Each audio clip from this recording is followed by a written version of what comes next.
Côté, vous avez des Ivoiriens qui défendent cette position. Africains d'ailleurs, recevez mes salutations et quel plaisir pour moi de vous retrouver. Après des années en sourdine, la question qui jusqu'à présent divise de nombreux Ivoiriens refait de nouveau surface. D'un côté, vous avez des Ivoiriens qui défendent cette position. Donc, l'élection de 2010, je vois souvent les gens me posent la question, M. Ouattara a bel et bien été élu. Donc, il n'y a pas de problème sur cette question. Vous savez bien, aujourd'hui je suis en froid avec M. Ouattara, il aurait été opportuniste, c'est facile pour moi de dire qu'il n'a jamais été élu. Ce n'est pas vrai, il ne faut pas non plus mentir par opportunisme. La vérité, c'est que nous avions 3 canaux de vérification de cette élection. Effectivement, M. Ouattara a été élu. Comment en aurait-il pu être autrement quand, au premier tour, M. Laurent Gbagbo a 38%, M. Ouattara a 32%, M. Bédié à 25%.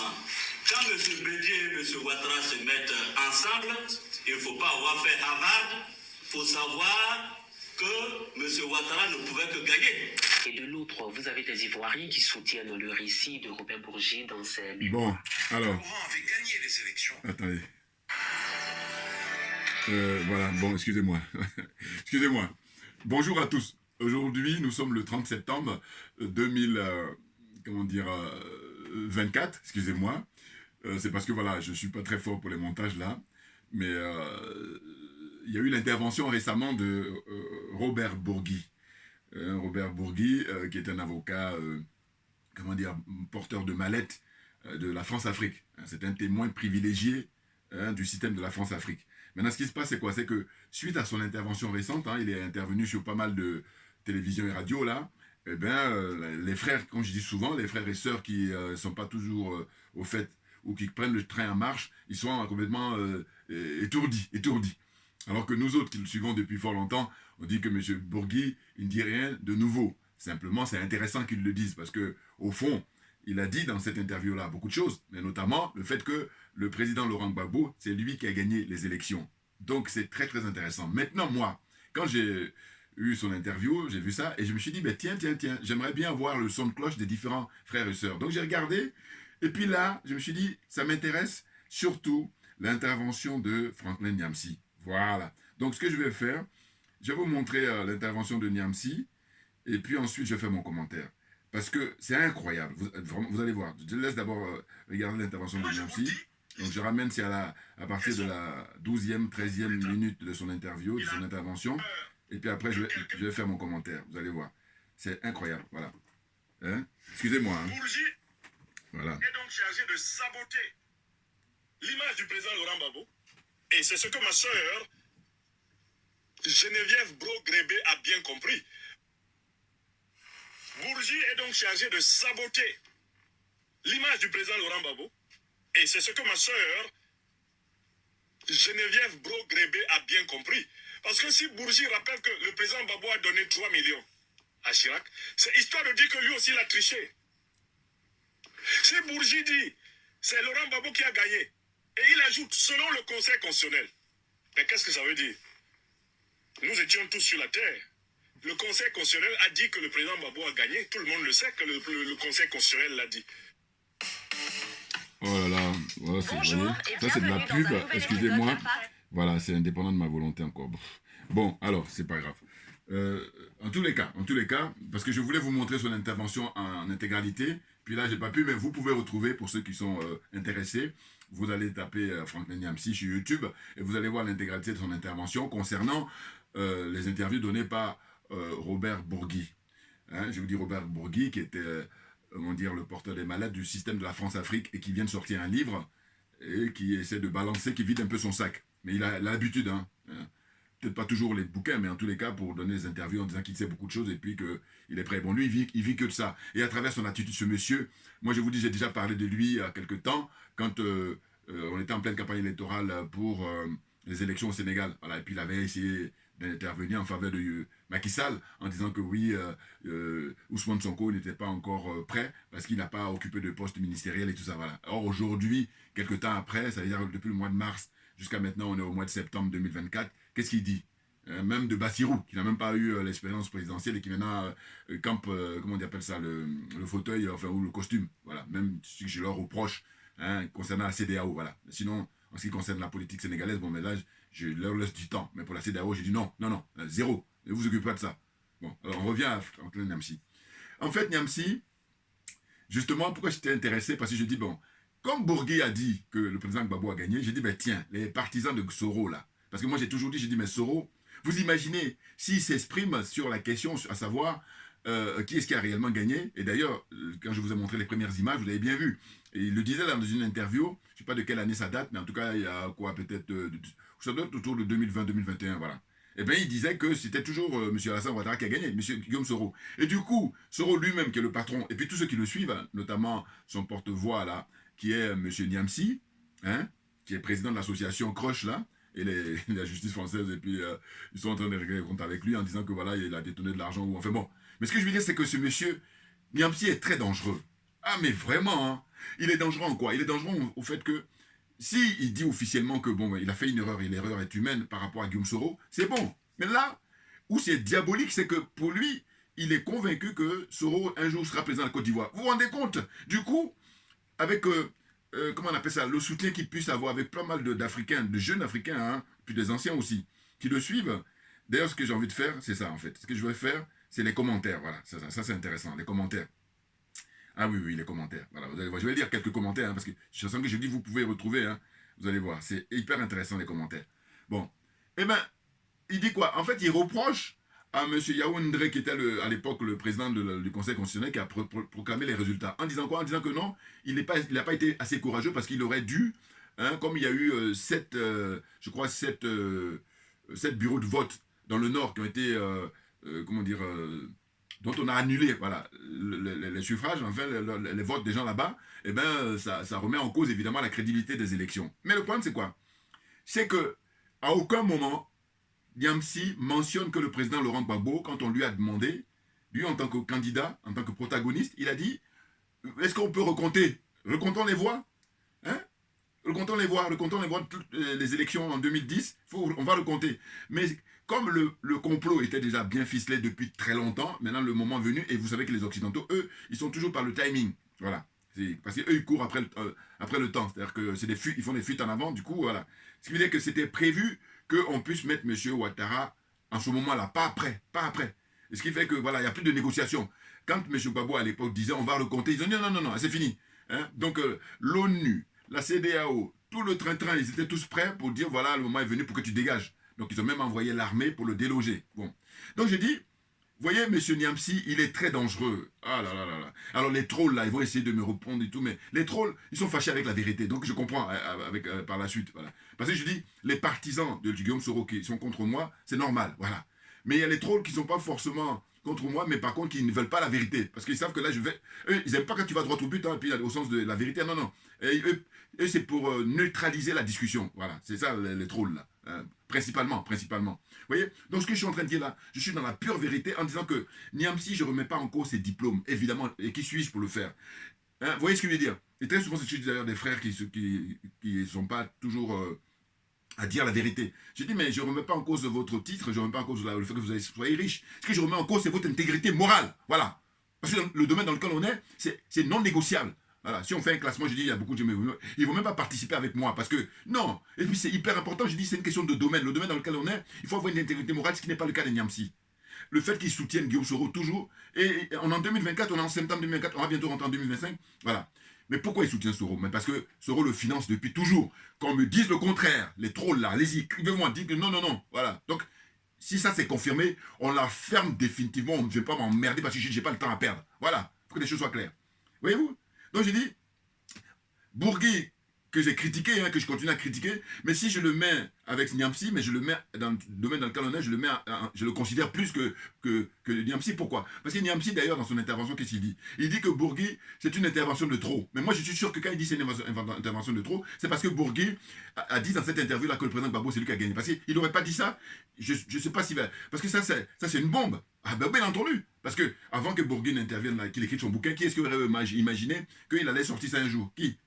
Bon, même si nous on sait que le président Gbagbo a toujours gagné, évidemment. Mais par contre, Guillaume Soro et ses partisans, eux, non. Parce que je dis, Guillaume Soro, vous imaginez, qui est un acteur principal de tout ce qui s'est passé avec plus de 100 morts, voilà, je ne dis pas 3000, les paresseux, là, intellectuels, et puis les corrompus, là, corruption morale, corruption intellectuelle, corruption matérielle, voilà, eux, ils vont dire 3000, mais moi non, je dis il y a plus que ça, voilà. Donc il est responsable, il est comptable. Bon, j'ai dit, si lui, vous imaginez, il fait comme Bourgui, là, c'est-à-dire qu'il sort un livre, avec Niamsi d'ailleurs, voilà, tous les deux ils sortent un livre, pour dire ce qui s'est réellement passé, à savoir que le président Gbagbo, c'est lui qui a gagné, mais on ferait un pas énorme, un pas de géant. Oh là non, comme il parle bien, comme il s'exprime bien, eh bien il y a beaucoup de gens qui sont ses fans. Mais écoutez, excusez-moi, je dis toujours que c'est une question de domaine, le domaine dans lequel on est, mais il est dangereux, il est très dangereux. Et d'ailleurs, j'espère que le président du Mali, le président du Burkina Faso et le président du Niger, j'espère qu'ils sont lucides par rapport à ça, parce que c'est très important. Franklin Niamsi. Ah oui, oui, oui. Alors on me dira toujours, oui, mais ils ont reçu Guillaume Soro et tout ça. D'accord. Mais le combat qu'on mène, on le mène pour le peuple. Rien que pour le peuple. C'est ça la différence. Or, il y en a qui cachent encore leur jeu. Et du coup, comme la vérité finit par triompher, eh ben on va le savoir. D'ailleurs, c'est en train de venir. Le président Gbagbo, elle est dans la vérité. C'est pour ça que là, maintenant, ça est en train de sortir. C'est naturel. Oh, Guillaume Soro et consort, Guillaume Soro et compagnie, ils sont dans le mensonge.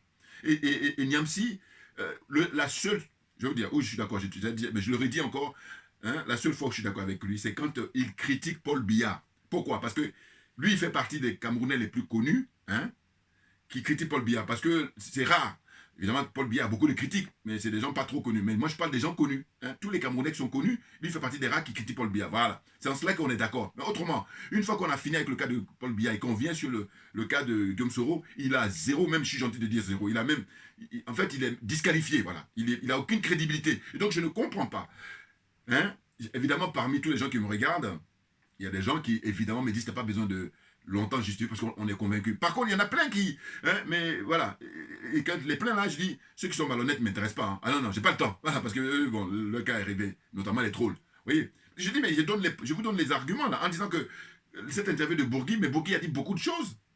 Oh là, lui, ce qui relève, il commence par accuser M. Ndri en disant, M. Ndri, à l'époque, il n'aurait pas dû proclamer la victoire du président Gbagbo. Parce que lui, il dit quoi, Franklin Niamsi? Là, on est en septembre 2024. Il dit que non, que lui, selon lui, et en plus, il dit avec le recul. Donc, c'est pour ça que je dis toujours qu'il va falloir qu'on aille regarder les images d'archives pour savoir à quel moment le professeur Niamsi a dit qu'il demande le recomptage des voix.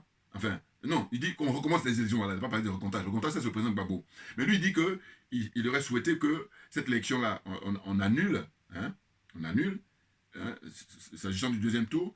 Et puis, comment dire ça, on puisse refaire, voilà, on puisse la refaire, voilà ce qu'il dit Niamsi. Mais il le dit en septembre 2004. Moi, je suis curieux de savoir, est-ce qu'il a toujours tenu ce discours-là? Donc, que nous sortent les images d'archives. Voilà, parce que moi, je fais des vidéos depuis 2017, et comme je vous dis souvent, regardez mes images d'archives quand je me prononce sur quelque chose, et vous allez voir, parce qu'il est question d'être cohérent, il est question d'être, constant, voilà. Oh là, je suis sûr qu'il s'est jamais prononcé là-dessus, sur le fait qu'il demande à ce que les élections, qu'on les recommence. Non. Il était dans le même discours que Guillaume Soro, qui lui a dit non, c'est M. Alassane Ouattara qui a gagné. Vous voyez, donc j'ai dit, au lieu d'accuser Paul Ndré, Niamsi, mais il ferait mieux de dire à Guillaume Soro de dire la vérité aux Africains en général et aux Ivoiriens en particulier. On est en septembre 2004, on va bientôt rentrer en 2025. Mais il est dangereux, Et quand je l'observe, et comme j'observe beaucoup de Camerounais, ah là là, vous savez, moi je pense que le Cameroun, ben, j'ai déjà dit, mais je redis encore, c'est mon point de vue, c'est un cas d'école. On doit étudier le Cameroun. Parce que le Cameroun peut produire le pire comme le meilleur. Limite, ils font penser un peu comme aux États-Unis. Voilà. Il y a des pays comme ça. Alors qu'il y a d'autres pays, on peut avoir de la nuance. Voilà. Mais il y a des pays, ça c'est toujours encore mon point de vue. Je vous dis, quand je regarde les États-Unis, je dis voilà, c'est un pays où ils sont capables du pire comme du meilleur. Et le Cameroun, c'est pareil. Voilà. C'est pas tous les pays qui sont comme ça. Parce que je vous dis, la plupart des autres pays, il y a des nuances. Voilà. Donc, ça veut dire que quelqu'un comme Niamsi, quelqu'un comme, comment il s'appelle encore, l'autre de la radio, là, vous voyez ce que je veux dire, RFI, là, voilà. Mais c'est des pires du Cameroun, ça. Ou alors, qui est encore professeur qui a été récupéré par Macron, là, qui a essayé d'être le master de cérémonie, là, lors des sommets qui s'est tenu à Montpellier en 2021. Mbembe, là. Achille Mbembe. C'est le pire du Cameroun. Il y a qui encore? Foucault, là, voilà, Foucault, Alain Foucault. Alain Foucault, c'est pire du Cameroun. Alors que le meilleur du Cameroun, il y en a plein, il y en a plein. Hein. Par exemple, Mongo Betty, mais c'est le meilleur du Cameroun, c'est un de nos pères, en ce qui concerne la lutte contre la France-Afrique, hein, en matière littéraire, en matière intellectuelle, le combat qu'il a mené toute sa vie. Voilà. Hein. Puis il y en a d'autres aussi. Mais, vous voyez, donc selon moi, je vous dis, le Cameroun hein, est capable du pire, de produire du pire, et le pire que Paul Biya, pire du Cameroun. Voilà. Et les pères de l'indépendance, hein, qui ont lutté, qui ont été tués, les Moumier là, hein, Félix Moumier et tout ça, et c'est le meilleur du Cameroun. Voilà.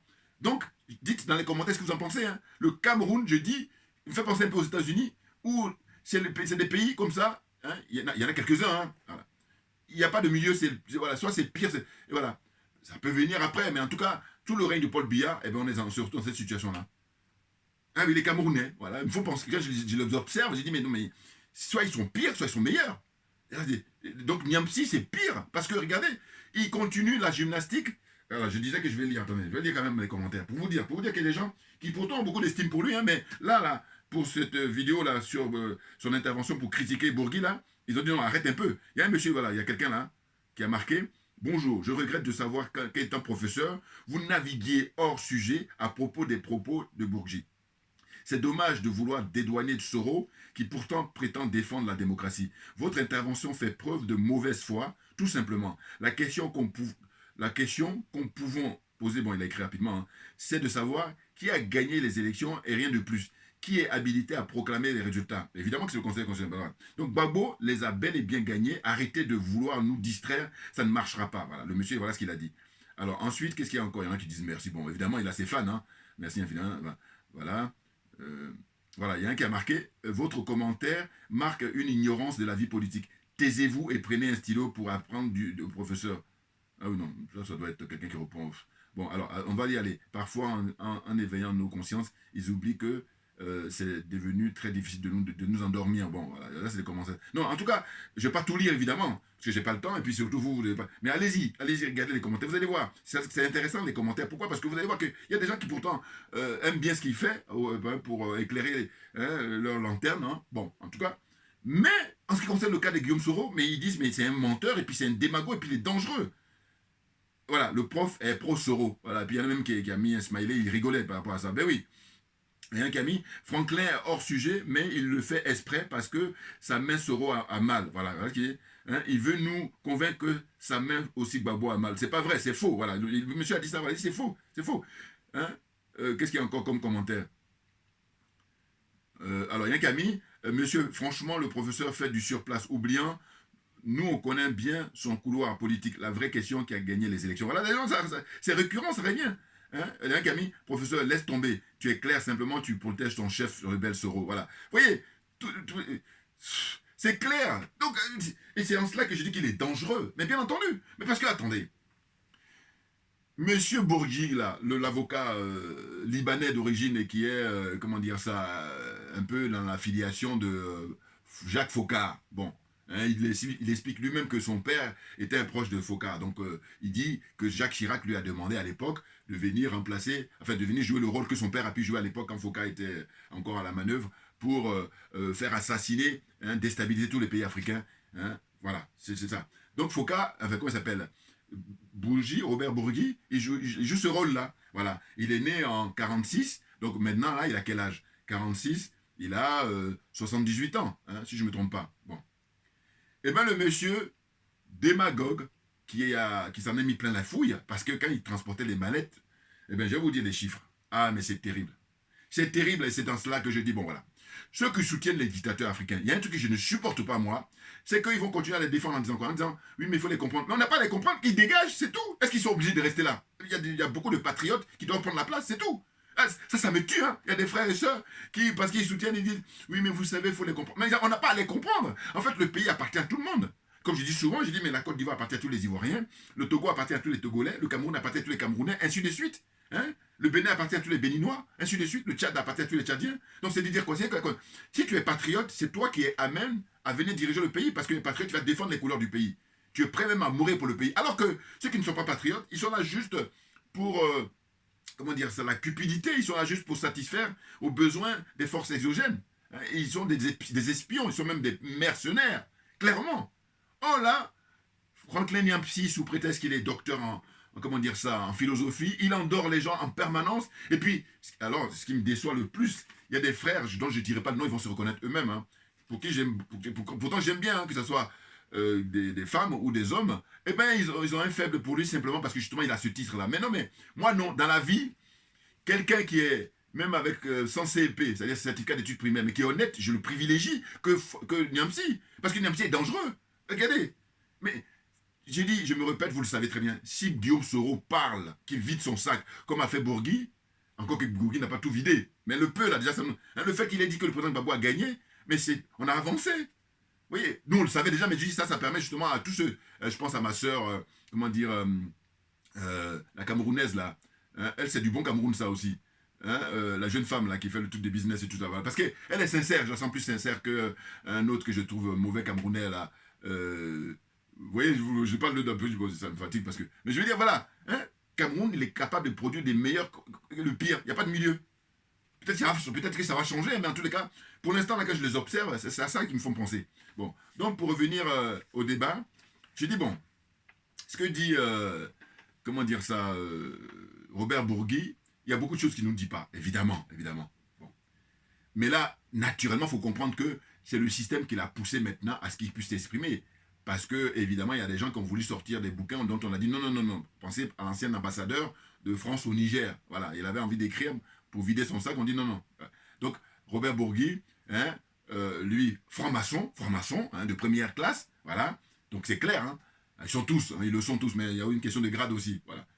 Et donc, lui, il est protégé, et puis quand le moment vient, on dit, allez, viens balancer. Et puis après, il va retourner d'où il vient. Ah, c'est dingue. Mais je vais vous dire deux choses. Un, c'est la vie humaine qui n'est pas préservée.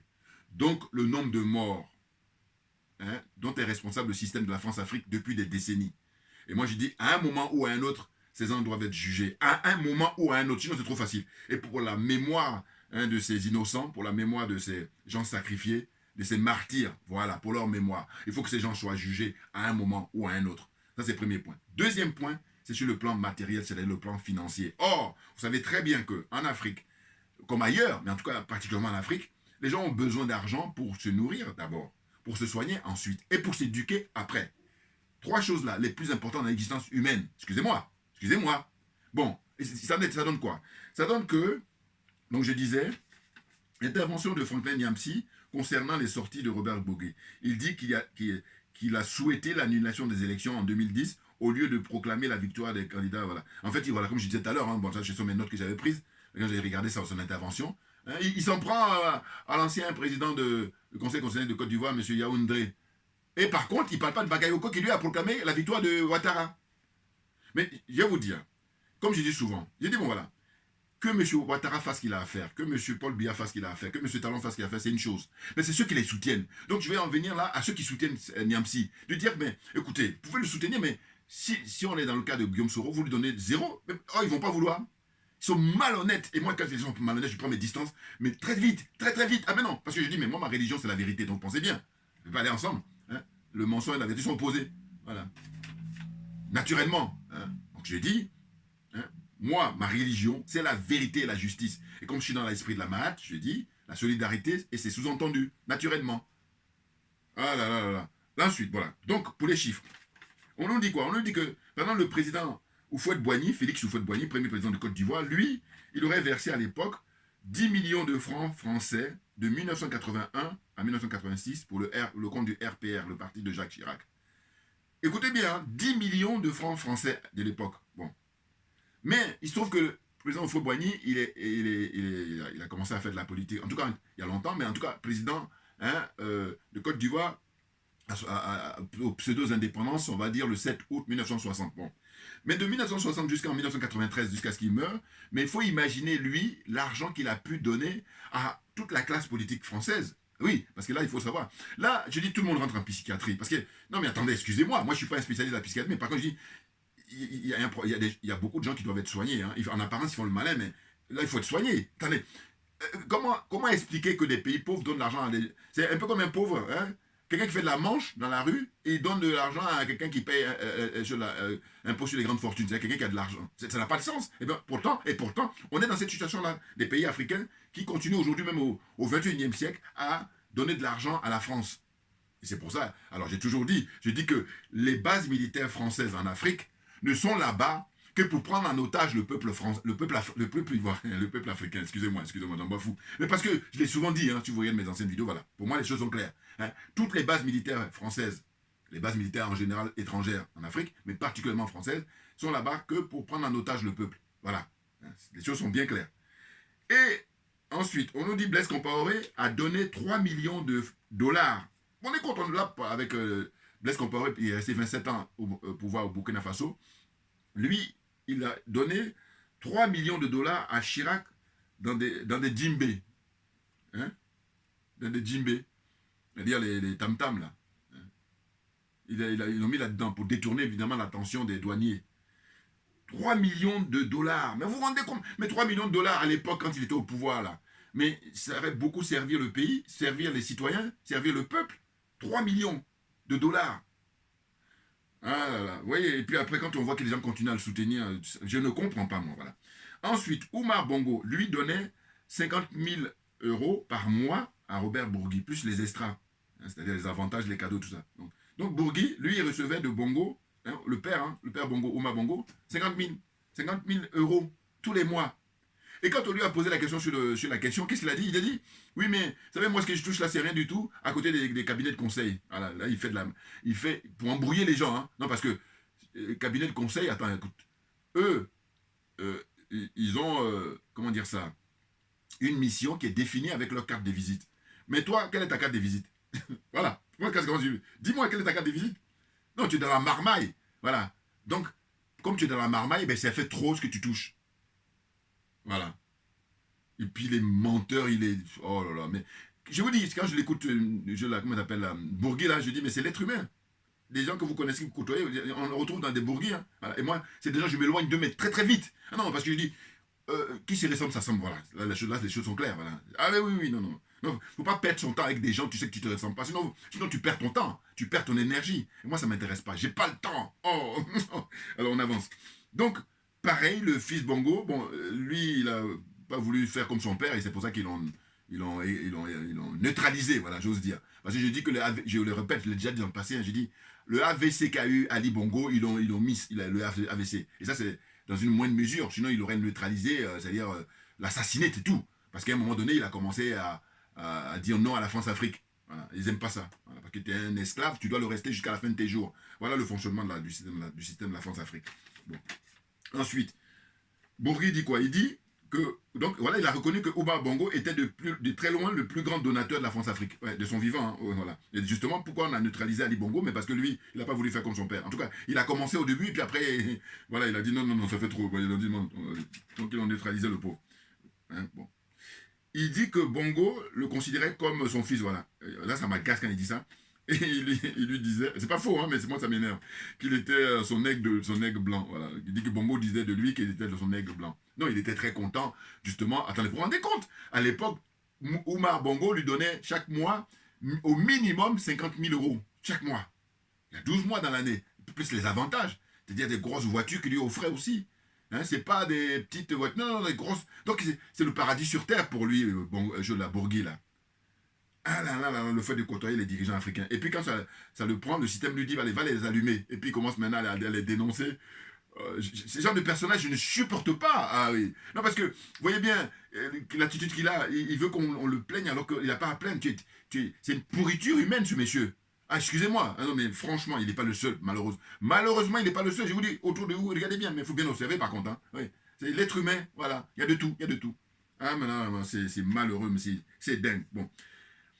1,5 million d'euros pour Jacques Chirac, voilà, remis par le président Obiang, voilà. Obiang, ça c'est le président de Guinée équatoriale, voilà.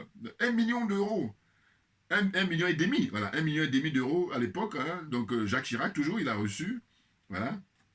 Donc il dit que la France-Afrique est finie, voilà, c'est ça. Ça me tue, ça.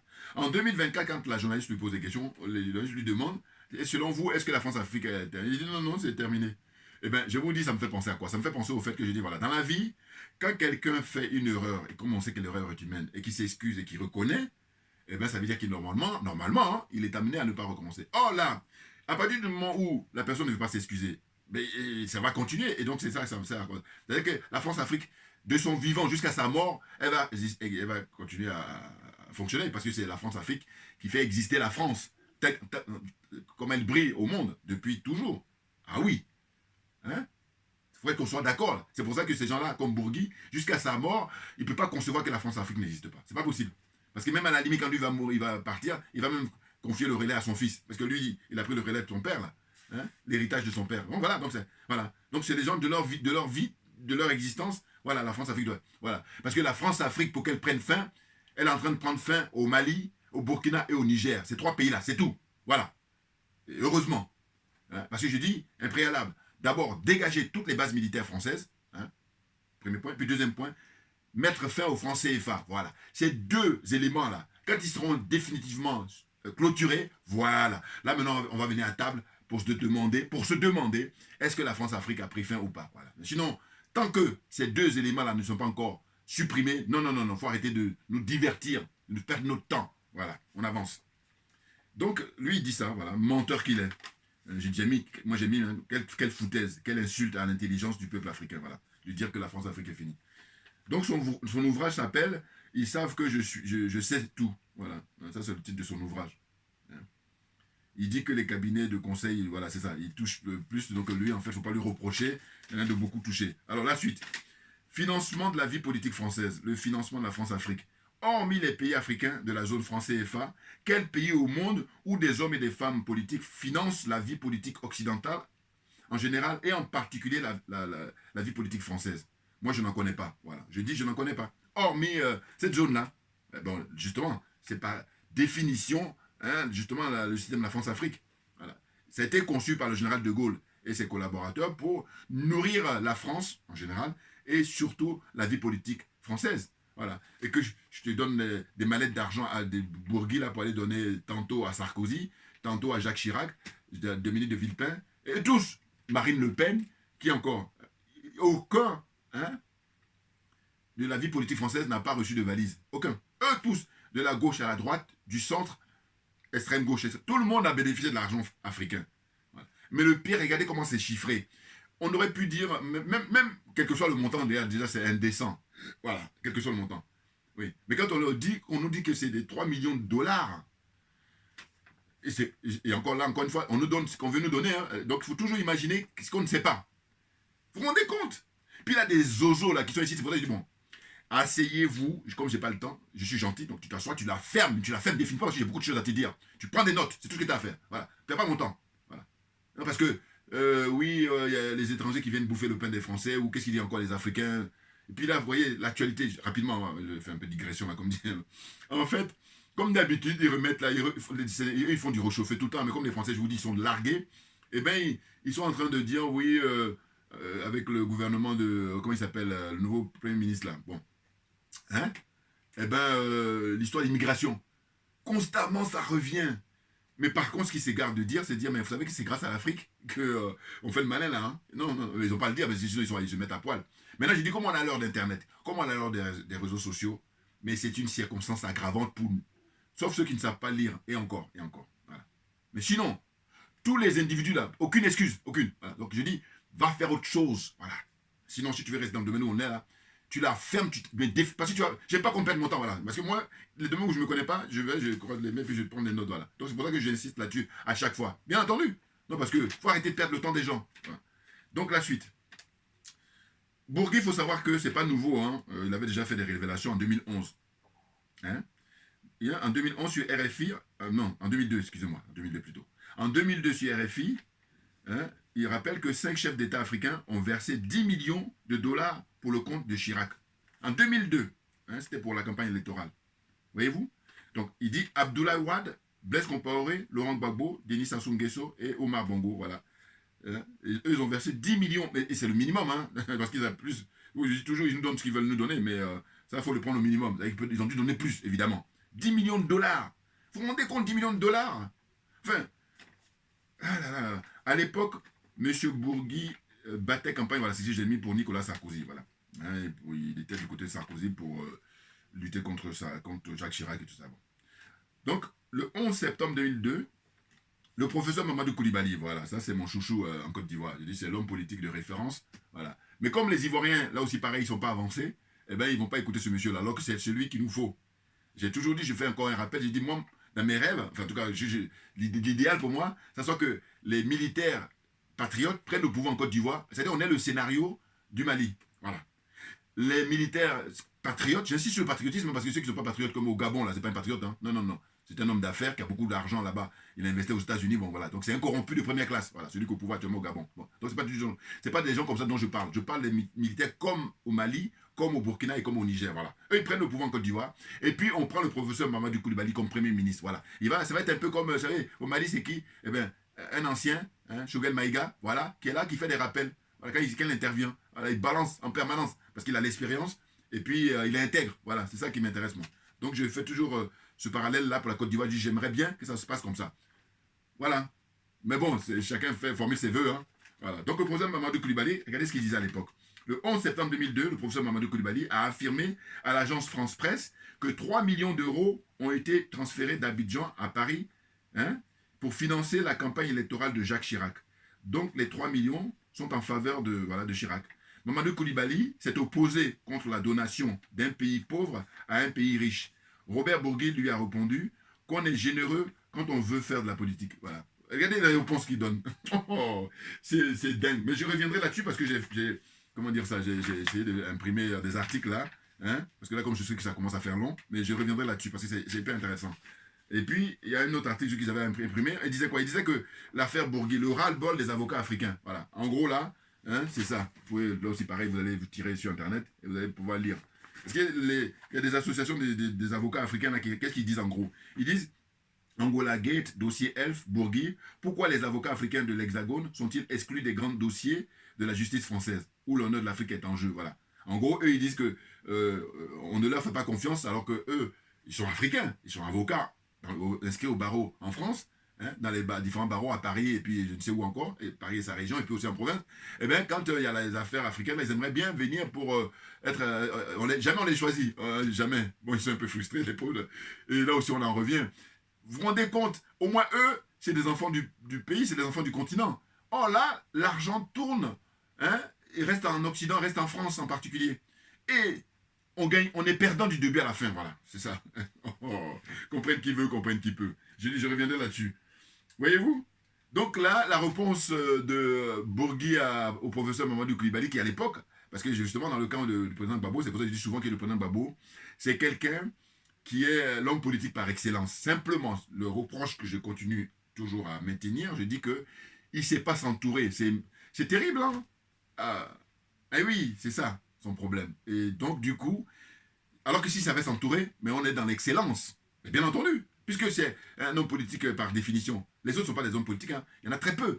Les autres sont beaucoup plus des hommes d'affaires, voilà, sont des affairistes, sont des cupides. Alors que lui, vous voyez là, et même Bourgui l'a reconnu, il a dit qu'en fait Nicolas Sarkozy, à l'époque, avait proposé à ce que le président Gbagbo renonce à être président de Côte d'Ivoire, et bien il laisse la place à Ouattara par exemple, et puis on lui propose tout le bien matériel, hein, et puis des titres, parce qu'il est professeur d'histoire, voilà. Il enseigne même au supérieur. Il est universitaire. Donc il va pouvoir, à travers le monde, aller pouvoir enseigner là-bas et puis il sera gâté. Et à l'époque, le président Gbagbo a refusé. Et ça, le professeur Niamsi, il n'en parle pas, ça par contre. Hein. Donc, ma vidéo d'aujourd'hui, c'est de dire que, vous voyez, moi, en tout cas, chacun de nous tire toujours des leçons par rapport à ce qu'on a pu voir dans l'actualité. Les leçons que je tire, moi, de l'intervention de Robert Bourgui, c'est le fait qu'il ait reconnu que c'est le président Gbagbo qui a gagné, même si ce n'est pas nouveau pour nous, on le savait déjà. Mais qu'il le dise, c'est intéressant, voilà ce que je veux dire. Mais par contre, je veux dire qu'au-delà de lui, moi, je voulais avoir le point de vue de Niamsi. Tout de suite, le réflexe, j'ai dit, tiens, je suis curieux de voir qu'est-ce que Niamsi va dire par rapport à ça. Eh bien, je suis allé le regarder. Eh bien non, il est toujours là, hein, fourré dans les mensonges de Guillaume Soro, dans la démagogie de Guillaume Soro, et je dirais même dans le diabolisme de Guillaume Soro et lui. Et puis voilà, je termine maintenant pour dire quoi? Pour dire que, il dit quoi? Il dit oui, il y a des gens qui l'attaquent en l'accusant d'être, comment dire ça, force nouvelle, voilà. Et donc, pour se justifier, il dit, il ne faut pas mélanger tout. Hein. Moi, je vis ici et qu'on ne peut pas m'associer aux forces nouvelles, même si je soutiens Soro. Vous voyez comment il est profondément malhonnête?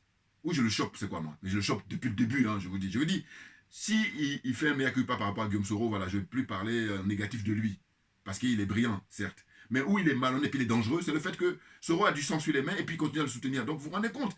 Bon, donc quand il dit ça, où je remets en cause, je balaye tout sur son argument, c'est dit, mais attends, là, monsieur, vous êtes encore en France en 2024 et vous soutenez pourtant, enfin, vous soutenez, d'ailleurs, il faut mettre ça en guillemets parce que c'est des petits malins, Niamti, là.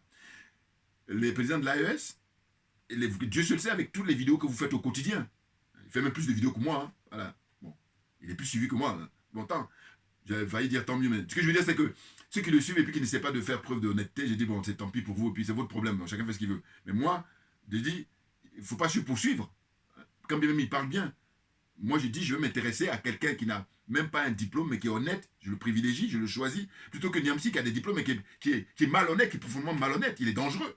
Donc, je veux dire, c'est que je dis, quand il dit que oui, à l'époque, je vivais ici, donc je ne peux pas être dans les forces nouvelles, mais c'est faux, c'est archi faux. Puisque, quand tu fais des vidéos pour soutenir le président Assimi Goïta, pour soutenir le président Ibrahim Traoré de Burkina Faso, et puis le président Tchiani du Niger, tu es bien ici, tu vis ici, alors même si de temps en temps tu vas en visite là-bas dans les pays de l'AES, donc en fait, c'est pas le problème. Le problème, c'est que il faut que Guillaume Soro et toi, vous puissiez faire comme Bourguila, écrivez un bouquin pour nous dire réellement qui est-ce qui a gagné les élections, parce que ça, c'est déterminant. Mais pourquoi ils ne le font pas? Mais ils ne le font pas parce que, justement, ça va remettre en cause tout leur paradigme. Tout leur paradigme. Ah ben bien entendu, parce que eux, là, c'est des petits malins. Hein. Guillaume Soro et lui, et consorts. Ben oui. Je vous dis, l'idée est toujours dans leur esprit qu'un jour, ils vont venir prendre le pouvoir, alors que c'est mort, les gars. Voilà. C'est mort, définitivement mort. Voilà, faut comprendre ça. Donc, vous fatiguez les gens, et puis vous nous faites perdre du temps.